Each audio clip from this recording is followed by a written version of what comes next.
Rich, remember your first panel on That was a good joke though. Then I was talking about a can being at the bottom. It took a U-turn. I didn't know. As a boomerang, it came right back at me. I couldn't find anything to do, so I didn't right for the...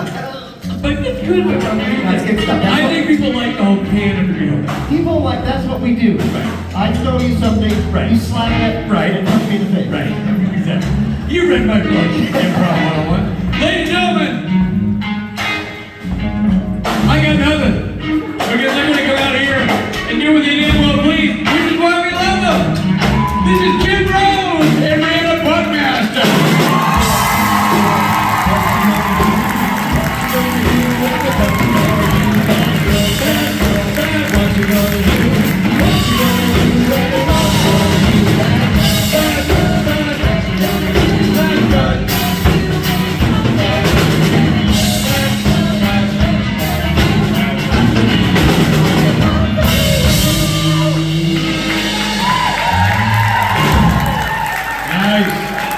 Love those pipes.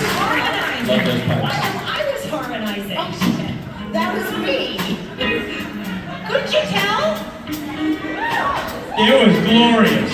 Thank you so much, Richard Spade Jr. Richard Spade Jr., everyone. Thank you. Thank you so much, gentlemen. Look at the big baby. Oh, Billy is so mad. I got You're trying to kill angry. Don't worry, I'm Billy. Hi. What do you do? Oh, cute. He's trying to. It always makes me laugh how quickly those boys leave the stage when we get on here. It's like half like, yes, let's go back to the green room and chill out. Half, I'm terrified of these women. As they should be, goddammit. Okay, so wait, who has not met us before? Okay. Yeah, okay. All right. So DJ, I didn't tell you this because I haven't seen you.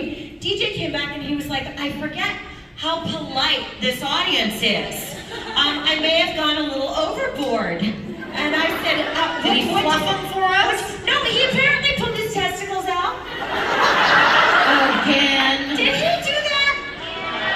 Okay, I'm never sure. I don't pick up on social cues. I suspected he didn't, but good news. Today I learned what a brain hang is. So, brain hang. So it's this thing, apparently that boys do. You got that, baby? It looked hard. See, that's who I thought you were. So they pull down their zipper and they just pull out their testicles at a social event. Yeah. You'll find out why in a second. I'm just trying to think of like the geography down there. I know, it took me a second too. DJ just passed right over that. Quite the scrotum. Okay, so the testicles are out at a social, and apparently multiple individuals owning testicles do this. And so the testicles are out, but anybody who looks gets punched twice. In the testicles? No. The looker gets punched. So if you look at the person's testicles, you take 2 shots in the arm. So it's like slug bug, but with your testicles. What is it called again? Brain hang. Brain, why? I assume that's where they keep their brains. Brain. I don't know. What do you think the female version of that game would be? Just the labia majora. Not the menorah, the majora. The majora.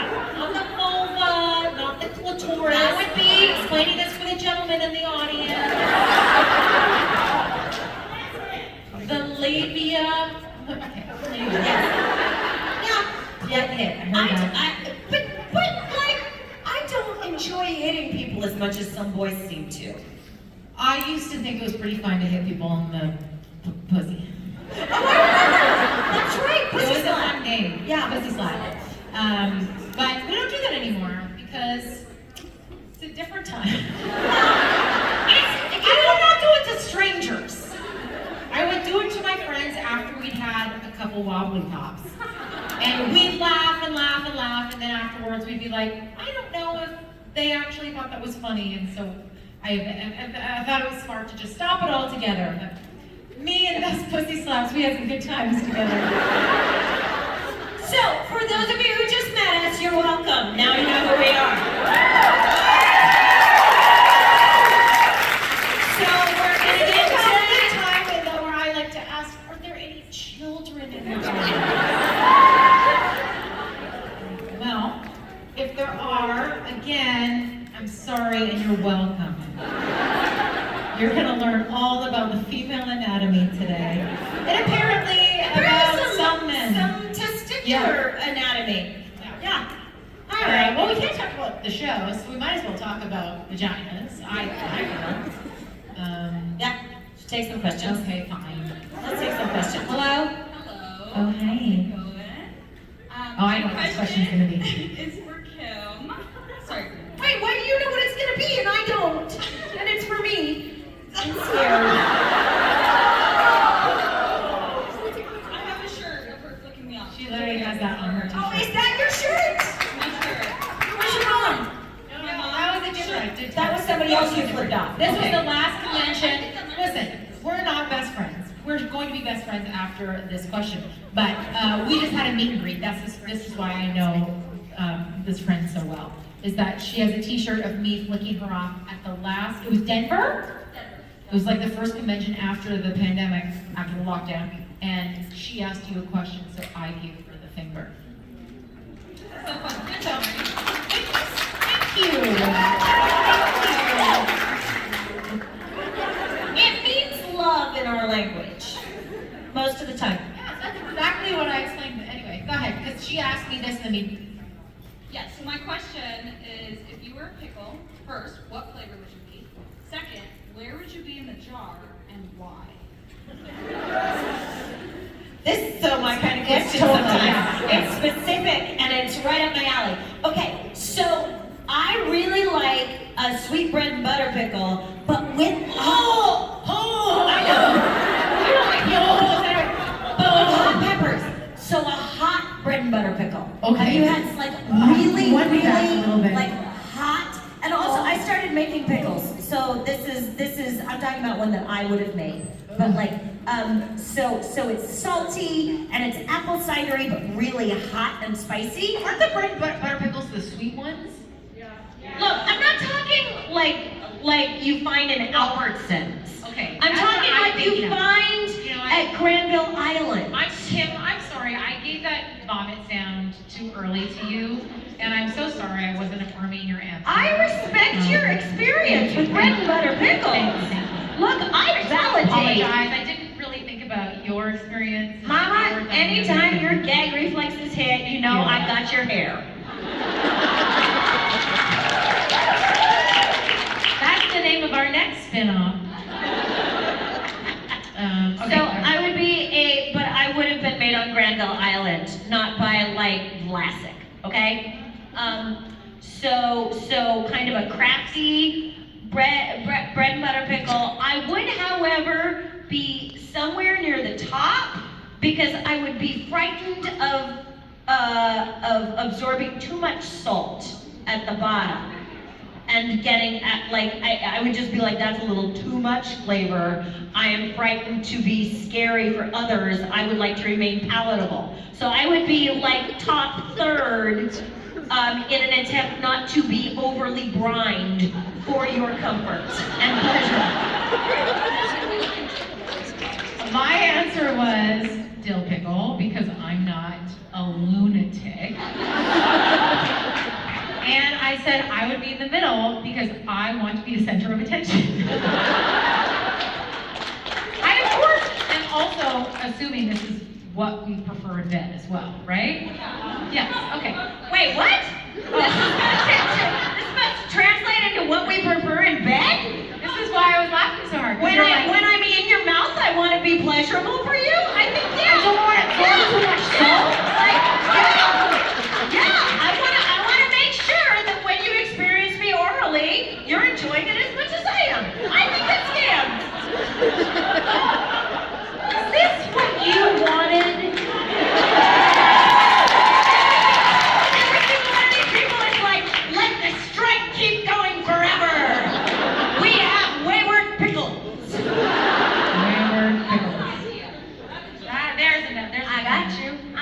you, although apparently they don't have to be dill pickles, because bread and butter pickles. No, with like mustard horrendous. seeds and chili and okay. I feel it coming up in my throat. Never mind, that's fine. They're still crunchy and Although I did, in the meat and greet, I did preface that I do like one of those sweet and sour pickle, bread and butter pickles on like a potato salad. That's kind of good to me. But other than that, I'm just gonna get this guy. I tripped and I thought I would make it a romantic moment. She just fell in my mouth. I swear. She tripped and fell in my mouth. I've read stories that this happens, but it's never happened to me. Dear Playboy. No, I think I'm good. Thank you. I'm having a hot flash right now. So thank you. That was my mouth. That was my mouth, yeah. Victoria, right hand, everyone. I can't think of anything that I've done. There are things that maybe I feel like, hindsight, maybe I shouldn't have done that. Like, I regret starting smoking. Sure, yes, I can understand that. I blame college, but Good, as we all should, forever, for everything. I feel like the things that I would say that I would quote unquote regret actually are very helpful to my present and probably my future. They're part of who I am, and they're in part of who I've become, and I'm kind of grateful to those things. It's all kind of life experience, isn't it? Or we decide what's good and what's not good. It's all just like pain, happiness, joy. It's all life. Even now, like if thinking about things that maybe I want to do, where I'm like, I probably shouldn't, that's probably not a good idea.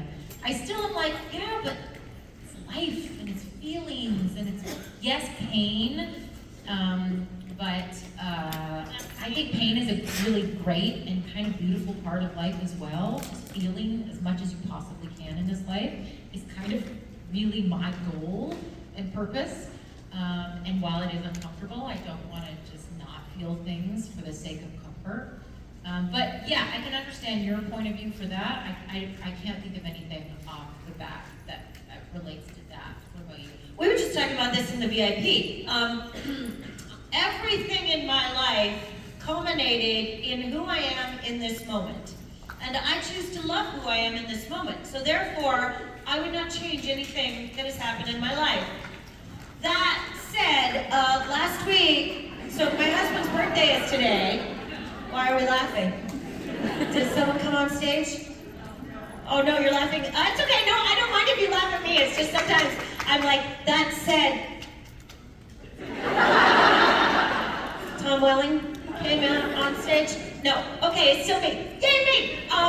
So that said, today's my husband's birthday, and we celebrated a few days ago when I was around, and I heard these words come out of my mouth. I said, honey, if I had it all to do over again, every single choice I'd make again, except I would have had Costco do our wedding cake, because goddamn, Costco cake is good.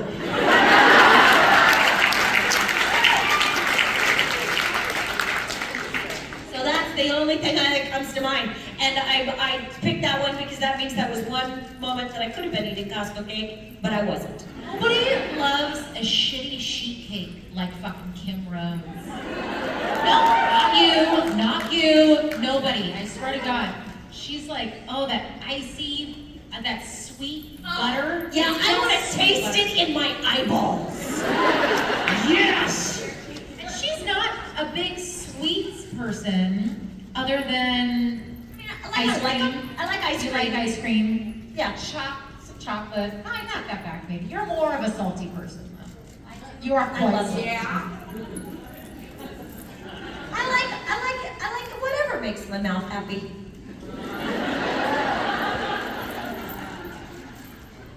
And that's the name of that song. Thank you. thank you. Hi.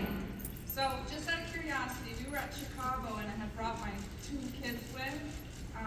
Natalie, she was the one in the Pikachu dress.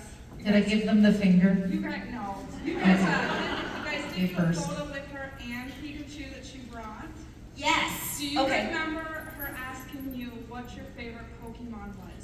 And if so, has it stayed the same or has it changed? Well, did I have an answer for her? You did. No, I did not. I don't know the fuck a Pokemon is. Pikachu? Pikachu? Pokemon? I think you may have Are gone with Pokemon and Pikachu. Pikachu the same thing? Your daughter was there. And And she gave me my answer? Yeah, she That gave you your explains. answer. What did she say? I want to say it was Bulbasaur. Well, that sounds dumb. What? Yeah, she would say that. I have no idea. I don't know these smart people things. Whenever there's a hard question, I always get. Are you gonna Google it? No, I'm pulling up my Pokemon. I always ask him to answer for me because I don't know. Keep talking. Hold on. I have to figure out how my phone Panic works. says without to my the guy, "How about you go fuck yourself instead?"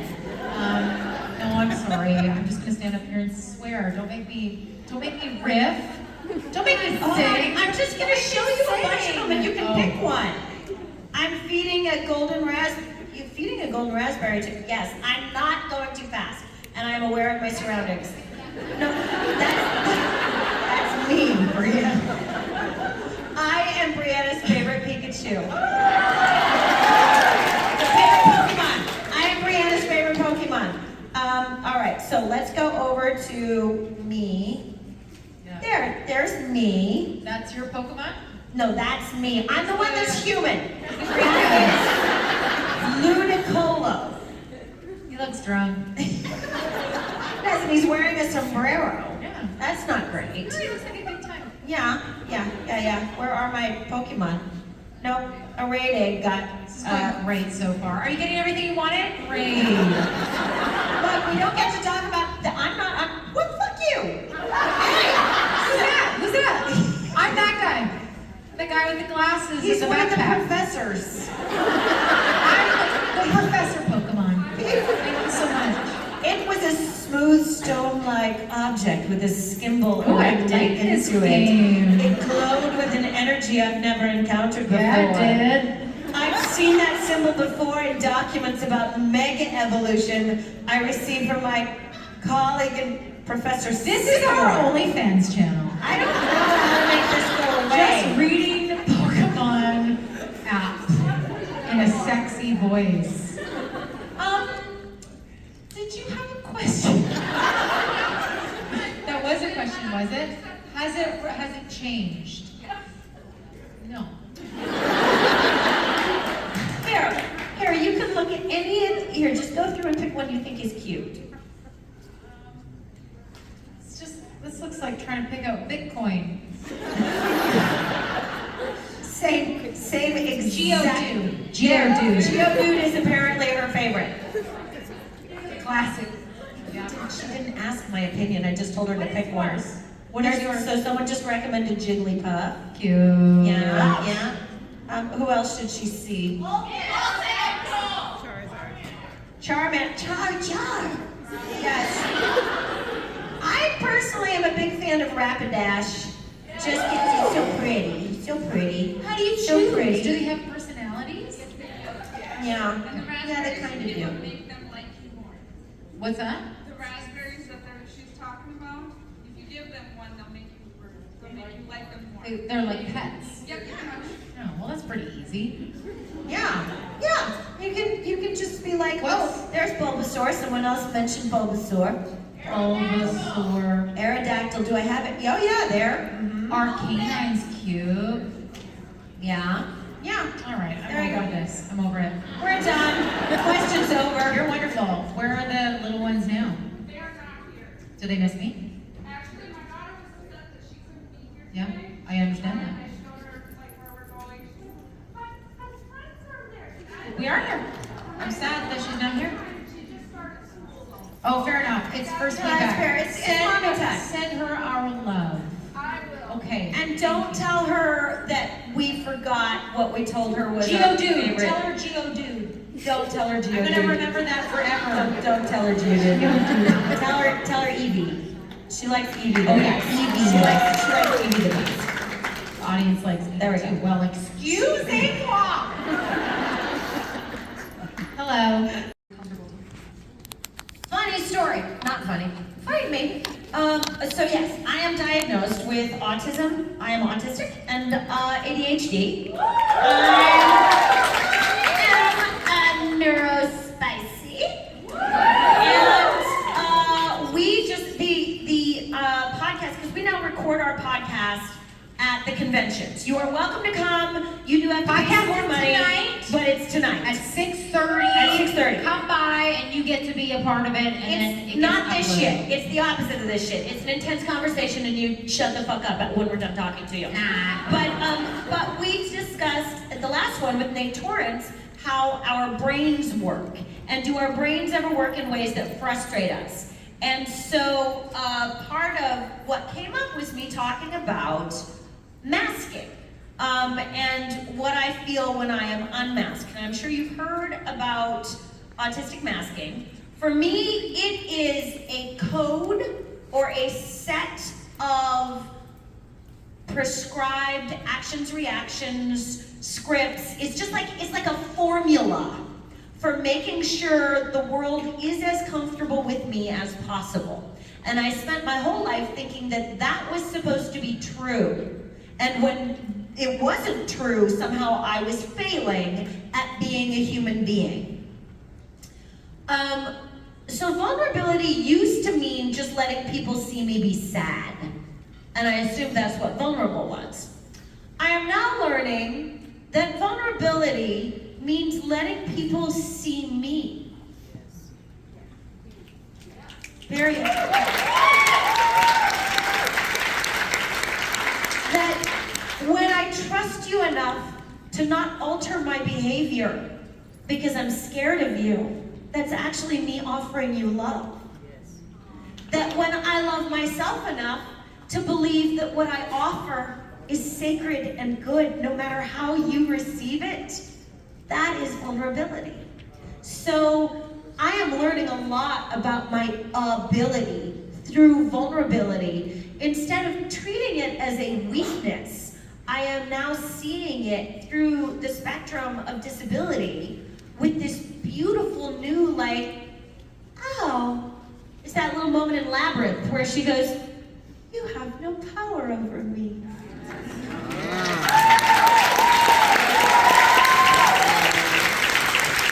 it's not a prerequisite, it's not required. I can still mask. I still make choices for other people's comfort. I am aware that I am moving through this world, and this world has its own set of circumstances.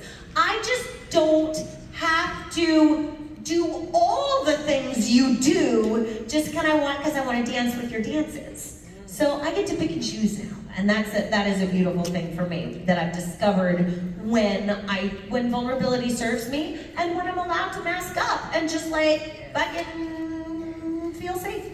Yes.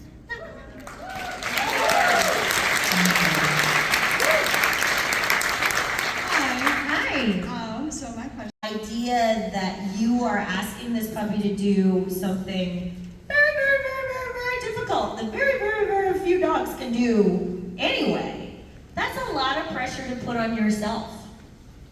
So here's what I want you to start with. What I want you to start with is remembering that you don't need anything else to be perfect.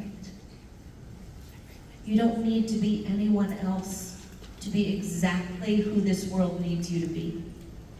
There is no outcome that has to happen for you to be okay. You are so loved and so perfect. And all you're doing with every choice you make is becoming more you. You are expanding. Life is not linear. Life is like a bubble. And you're just getting bigger and more, and there's no there. So when you see your puppy doing something that isn't what you think you need to get there, I want you to come back to here, my angel. Because here is sacred and good and loved. And let your puppy remind you of that. And that is the best way a service animal can exist, okay? Thank you. I'm so happy to see you. just miss you both so much. It's been like 3 years since I've been trying to see you again. And I'm so glad I can be able to see you. Me too. We're so happy you're here. Great job. I love you. And what I heard frequently was that what so many people think is autism is actually unsupported and unmet needs. So for me, I try to look at it as this is not a symptom, this is an unmet need. My brain isn't the problem. The world not fucking step up is the problem. My brain isn't the problem. People's inflexibility to see the way I work is the fucking problem. I am not the problem. The problem is the changes that need to be made in the way we all support each other. So I offer to you, what if the things that you hate are actually beautiful, wonderful, amazing, unique qualities that are simply not getting their needs met? Like everybody hates a child who's screaming on the plane. Everybody hates a child who's screaming on the plane. That screaming is not the baby. You are not broken. You are not wrong. You are not a mistake. You deserve to be supported, and your joy deserves to be part of your autistic experience. So all I can say is I try to allow myself to experience joy in however it shows up in my heart. And sometimes for me, joy shows up very autistically. I fucking dance in supermarkets now. I make things weird. I openly make things weird in the green room, and then when everybody looks at me uncomfortably, now I get to say, because I know what happened, yeah, that's right, I made it weird. You're welcome, fuckers.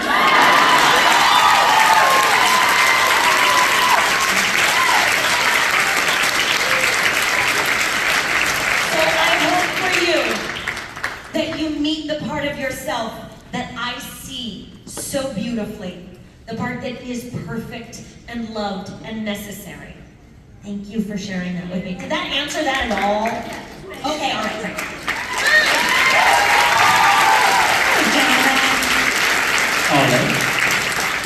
Hi. How was your time with the fine people in Minnesota? Well, we discussed testicles and the essence of Lady humanity. Majora and Menorah. So it was basically your greatest hits. I know the bit. I think it works. By the way, both of you are wonderfully talented actresses. Thank you so much. But you are also wonderfully talented singers, and that's why I'm excited that you're going to be on this stage tomorrow night. I'm not going to say you missed that event to do something else. Ladies and gentlemen, Briana Buckmaster and Kim Rhodes.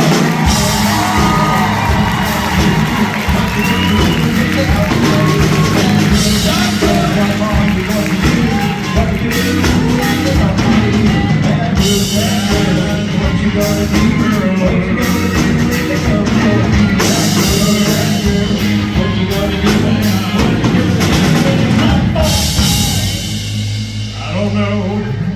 Hey, Robbie! You might take a look at the schedule. Do we know what's happening next?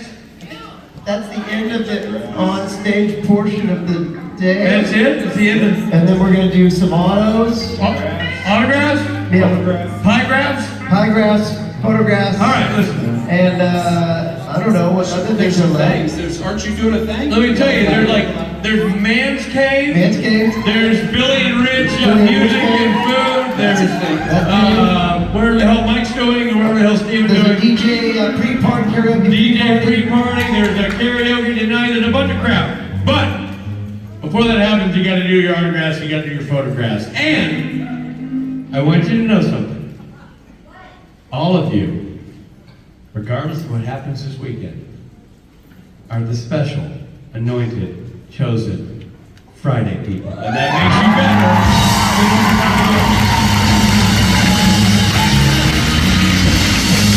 And I appreciate y'all showing up to welcome Rob back to Fridays. I mean, it's been a minute. So happy Strawberry Day to all y'all. We will see you all on this stage in the morning. In the meantime, have yourselves a great photograph session. Have fun at the karaoke party. Come see me and Billy. Go see Jason. And we'll see all y'all tomorrow. Have a great one.